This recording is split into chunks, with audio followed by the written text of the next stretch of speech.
नमस्कार, स्वागत है आपका न्यूज़ लॉन्चर पर। मैं हूं अशोक वानखड़े, लेकर आया हूं आपका अपना कार्यक्रम द एक्स-रे। एक खबर, पिछले 10 सालों में महाराष्ट्र की आर्थिक प्रगति घटी। आपको भी ताज्जुब लगेगा।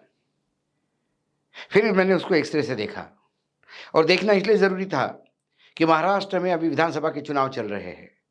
प्रधानमंत्री से लेके, गृह मंत्री से लेके, जेपी नड्डा से लेके, बाकी योगी आदित्यनाथ कहो, गडकरी जी कहो या फिर देवेंद्र फडणवीस जी कहो, तमाम लोग लगातार ये दावे कर रहे हैं कि पिछले 2.5 साल में महाराष्ट्र ने ज़बरदस्त तरक्की की, निवेश भी बढ़ा, औद्योगिक प्रगति भी हुई और कुल मिलाकर इस 2.5 साल के राज्य में जो राम राज्य स्थापन हुआ, वैसा ही राम राज्य कंटिन्यू रहे, इसीलिए एनडीए को मतदान मांग रहे हैं, जो महाराष्ट्र में महायुति के नाम से जाना जाता है, जिसमें एकनाथ शिंदे की शिवसेना, अजित पवार की राष्ट्रवादी कांग्रेस और भारतीय जनता पार्टी सम्मिलित है। लेकिन ये खबर से मैं इसलिए चौंका और मैंने इसलिए देखा कि ये खबर है किसकी? ये खबर किसी एनजीओ की नहीं है। ये खबर किसी यूनिवर्सिटी की फाइंडिंग नहीं है। ये खबर कोई चुनावी विश्लेषण नहीं है। ये खबर कोई चुनावी जो लगातार सर्वे आते हैं, उसमें डाला हुआ 2 सवाल नहीं है आर्थिक प्रगति पे। ये जो निष्कर्ष है, ये उस रिपोर्ट से बाहर आया जिसको प्रधानमंत्री के आर्थिक सलाहकार परिषद ने पूरे देश के विभिन्न राज्यों के 1960-61 से लेकर 2023-24 तक के कार्यकाल का आर्थिक विकास का एक विश्लेषण किया। परिषद के सदस्य संजीव सन्याल और उपसंचालिका आकांक्षा पांडे ने ये रिपोर्ट बनाई है। ये रिपोर्ट क्या कहती है?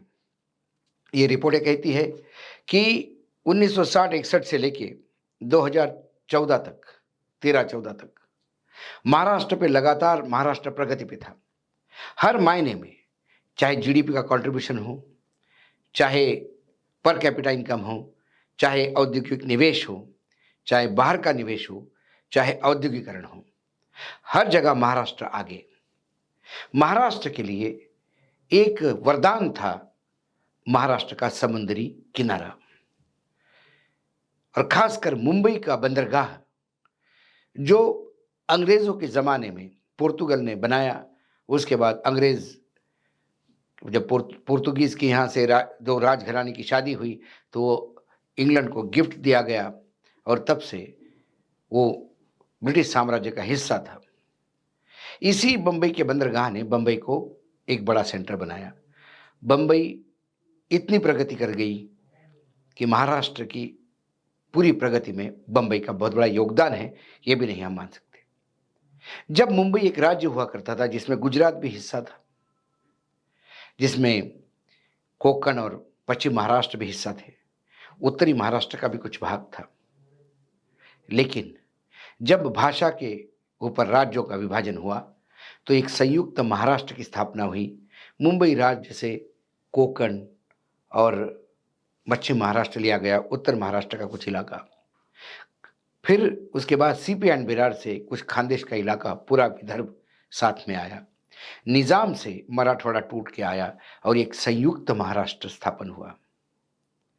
कई लोगों के लिए ये खबर हो सकती है कि जब संयुक्त महाराष्ट्र स्थापित हुआ, तब औरंगाबाद, जो अभी संभाजीनगर के नाम से जाना जाता है, मराठवाड़ा का हेडक्वार्टर, विदर्भ का हेडक्वार्टर नागपुर और मुंबई तो अपने एक राज्य था।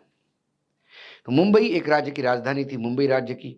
सीपी एंड विरार की राजधानी नागपुर थी और मराठवाड़ा भी कहता था कि राजधानी हमें चाहिए।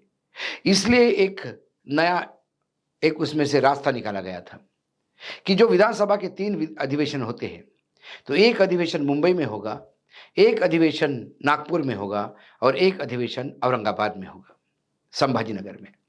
बाद में संभाजीनगर वाला वो बंद हो गया। अब 2 अधिवेशन मुंबई में होते हैं और एक नागपुर में होता है। नागपुर को उपराजधानी का दर्जा दिया गया है। लेकिन महाराष्ट्र की तरक्की में मुंबई का सबसे बड़ा योगदान, इसे हम नहीं ठुकरा सकते। सारे बड़े कॉर्पोरेट हाउसेस के जितने भी हेडक्वार्टर्स है, वो सब कुछ मुंबई में। बड़े बड़े रिजर्व बैंक मुंबई, उसके बाद फिल्म इंडस्ट्री मुंबई। मुंबई मानो एक हब हो गया था, इसलिए महाराष्ट्र लगातार तरक्की कर रहा था। ऐसा क्या हो गया कि 2013-14 से लेकर 2023-24 तक इन 10 सालों में महाराष्ट्र एकदम पीछे आ गया? उसका मुख्य कारण कि महाराष्ट्र में सरकारें आती थी, सरकारें जाती थी। केंद्र में सरकारें आई, सरकारें गई। हमारे यहां उत्तर प्रदेश ने सबसे ज्यादा प्रधानमंत्री दिए। मोरारजी देसाई गुजरात से थे, देवगौड़ा साहब कर्नाटक से थे। लेकिन गुजरात कर्नाटक से मुख्य प्रधानमंत्री होने के बाद भी कभी भी उन्होंने बाकी राज्यों के साथ भेदभाव नहीं किया। उन्होंने हमेशा कर्नाटक अपने जगह रखा, मोरारजी देसाई जी ने गुजरात अपने जगह देखा, लेकिन पूरी देश कैसा तरक्की करे इसके पे ध्यान दिया। 2013-14 से जब नरेंद्र मोदी जी दिल्ली में आए, तब वो प्रधानमंत्री भारतवर्ष के कहलाए, पूरे भारत में भ्रमण करते हैं, सब जगह वोट मांगते हैं, लेकिन जो कुछ भी है वो गुजरात ले जाने का प्रयास करते हैं। यही कारण है कि जीडीपी का जो ग्रोथ है, महाराष्ट्र का जो कंट्रीब्यूशन था, वो एक जमाने में 15% था, अब वो घट के 13% रह गया। 2% का घटाव पिछले 10 सालों में, और गुजरात 8% से बढ़ा। क्या कारण है? कई मुंबई के ऑफिस गुजरात शिफ्ट हो गए। 2 बड़े उद्योग जो महाराष्ट्र में आने वाले थे, उसे गुजरात लेके जाया गया। कोई भी बड़ा इन्वेस्टमेंट होता है वो गुजरात में। जब प्रधानमंत्री मुख्यमंत्री हुआ करते थे गुजरात के, तो अपने राज्य के लिए मार्केटिंग करते थे, उसमें कोई दो मत नहीं, सभी राज्य के मुख्यमंत्री करते हैं। लेकिन प्रधानमंत्री बनने के बाद भी उनके अंदर का मुख्यमंत्री गायब नहीं हुआ। उनका आज भी घुटना पेट की तरफ ही मुड़ता है। जो कुछ भी चाहिए गुजरात को चाहिए। यहां तक बात खत्म नहीं होती। विभिन्न राज्यों में कोई ठेके भी देने हो, जहां भाजपा की सरकार है, तो गुजरातियों को ही ठेके दिए जाते हैं, गुजरातियों को ही काम मिल जाता है। ये आम बात हो गई है। यही कारण है कि गुजरात का रेवेन्यू बढ़ गया है और महाराष्ट्र का पर कैपिटा इनकम भी नीचे आ गया है। और पर कैपिटा इनकम में तो महाराष्ट्र इतना नीचे आया कि उसके ऊपर तेलंगाना, गुजरात, कर्नाटक, हरियाणा, तमिलनाडु, पंजाब तक आगे गए हैं। अब राज्य की आर्थिक स्थिति क्यों खराब होती है? जब 2 बड़े उद्योग चले गए गुजरात, तो ये मात्र नुकसान उन युवाओं का नहीं हुआ था जो ये सोचते थे कि ये 2 बड़े उद्योग आने से कुछ लोगों को रोजगार मिल जाएगा। ये 2 बड़े उद्योग आते तो 10,000 लोगों को रोजगार मिलता। उससे के बाद भी बेरोजगार तो युवक रहते हैं, लेकिन 2 बड़े उद्योग यदि महाराष्ट्र में आते तो उसका जो उत्पादन बिकता, तो उस पे जो जीएसटी कलेक्ट होता, वो महाराष्ट्र का इनकम होता।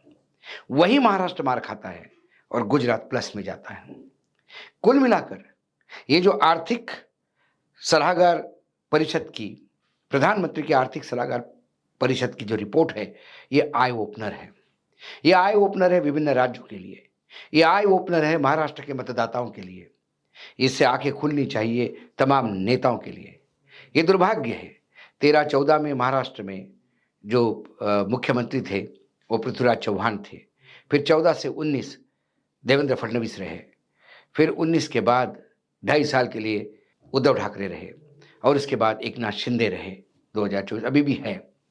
कुल मिलाकर यदि 1 साल पृथ्वीराज चौहान का छोड़ दे और 2.5 साल जो उद्धव ठाकरे का छोड़ दे, जिसमें 2 साल कोविड के चले गए, तो आधा ही साल, तो टेक्निकली बाकी समय तो 5 साल के लिए तो सरकार बीजेपी की यानी फडणवीस की थी, और 2.5 साल 7.5 साल, इन 2.5 सालों में 10 सालों में 7.5 साल सरकार भाजपा की थी, डबल इंजन की थी।